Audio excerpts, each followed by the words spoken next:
পেলে থেকে Romario, Ronaldo থেকে রোনালদিনহো, তারপর নেইমার জুনিয়র। যুগে যুগে বিশ্ব ফুটবলকে জাদুকরী সব প্রতিভা উপহার দিয়েছে ব্রাজিল। হলুদ জার্সিতে একজন তারকার বিদায়ের আগেই যেন জন্ম নেয় আরেক নতুন বিস্ময়। তবে সাম্প্রতিক বছরগুলোতে সেই ধারাবাহিকতায় কিছুটা শূন্যতা তৈরি হয়েছে। বিশেষ করে নেইমারের চোট আর কেরিয়ারের শেষ বেলার বাস্তবতায় প্রশ্ন উঠছে, ব্রাজিলের পরবর্তী ফুটবল জাদুকরকে? ভিনিসিয়াস জুনিয়র, রদ্রিগো কিংবা এনরিকের মতো তারকারা এরই মধ্যে বিশ্ব ফুটবলকে নিজেদের সামর্থ্যের জানান দিয়েছেন। তবে তাদেরও পেছনে ব্রাজিলের ফুটবল কারখানায় নীরবে বড় হচ্ছে নতুন এক বিস্ময় বালক। নাম তার কাওয়ান বাসিলে। বয়স এখন মাত্র 14, কিন্তু তাকে ঘিরে আলোচনা শুরু হয়েছে আরও অনেক আগে। কারণ যে বয়সে অধিকাংশ শিশু ফুটবলকে শুধু আনন্দের খেলা হিসেবে দেখে, সেই বয়সে কাওয়ানের পায়ের জাদু নজর কেড়েছিল ফুটবল বিশ্বের। 2012 সালে জন্ম নেওয়া কাওয়ান বাসিলে বেড়ে উঠছে ব্রাজিলের ঐতিহাসিক ক্লাব সান্তোসের যুব ব্যবস্থায়। এই ক্লাবের নামের সঙ্গে জড়িয়ে আছে ব্রাজিলিয়ান ফুটবলের সবচেয়ে উজ্জ্বল কয়েকটি অধ্যায়। এখান থেকে উঠে এসেছিলেন পেলে। এখানেই ফুটবল বিশ্ব প্রথম দেখেছিল কিশোর নেইমারের অবিশ্বাস্য প্রতিভা। পরবর্তী সময়ে রদ্রিগোর মতো তারকা উঠে এসেছেন এই ফুটবল কারখানা থেকে। Optical brightener, photo catalyst, active granule সমৃদ্ধ বসুন্ধরা পাওয়ার ওয়াশ, ঝলমলে কাপড়ে ফুরফুরে মন।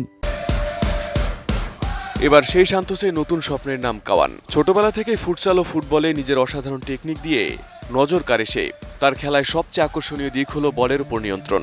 ছোট জায়গায় দ্রুত দিক পরিবর্তন, প্রতিপক্ষকে ড্রিবল করে বেরিয়ে যাওয়া এবং আক্রমণ ভাগে ভয়হীন ফুটবল অল্প বয়সেই তাকে অন্যদের থেকে আলাদা করেছে।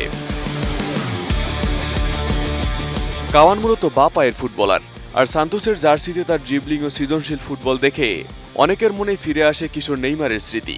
যদিও এত অল্প বয়সে তাকে পরবর্তী নেইমার বলা অনেক বড় চাপ, তবু ব্রাজিলে তাকে ঘিরে তৈরি হওয়া প্রত্যাশার অন্যতম কারণ তার স্বাভাবিক প্রতিভা। মাত্র 8 বছর বয়সেই বিশ্বজুড়ে আলোচনায় উঠে আসে কাওয়ানের নাম। কারণ এত কম বয়সেই ক্রীড়া সামগ্রী প্রস্তুতকারী প্রতিষ্ঠান নাইকির সঙ্গে চুক্তি করে সে। যে বয়সে ভবিষ্যৎ কেরিয়ারে অনিশ্চিত থাকে, সেই বয়সে বিশ্বের অন্যতম বড় স্পোর্টস ব্র্যান্ডের নজরে পড়া বুঝিয়ে দিয়েছিল কাওয়ানকে নিয়ে আগ্রহটা সাধারণ নয়। তবে তাকে নিয়ে সবচেয়ে বড় পরিকল্পনা করছে সান্তোস। ক্লাবটি কাওয়ানের বিকাশকে শুধু একজন সাধারণ একাডেমি খেলোয়াড়ের মতো দেখছে না। 2025 সালে তার জন্য বিশেষ কেরিয়ার পরিকল্পনা ও ইমেজ লাইসেন্সিং চুক্তি করা হয়। সান্তোসের পরিকল্পনায় কাওয়ানকে ধাপে ধাপে গড়ে তোলার বিষয়টি গুরুত্ব পেয়েছে। আর এখানে আবার সামনে আসে নেইমারের নাম। কারণ কিশোর নেইমারকে ঘিরেও একসময় বিশেষ পরিকল্পনা করেছিল সান্তোস। ইউরোপের বড় ক্লাবগুলোর আগ্রহের মধ্যেও তাকে ব্রাজিলে রেখে বিকশিত করা হয়েছিল। পরে সেই নেইমারই হয়ে ওঠেন ব্রাজিলের এক প্রজন্মের সবচেয়ে বড় ফুটবল তারকা।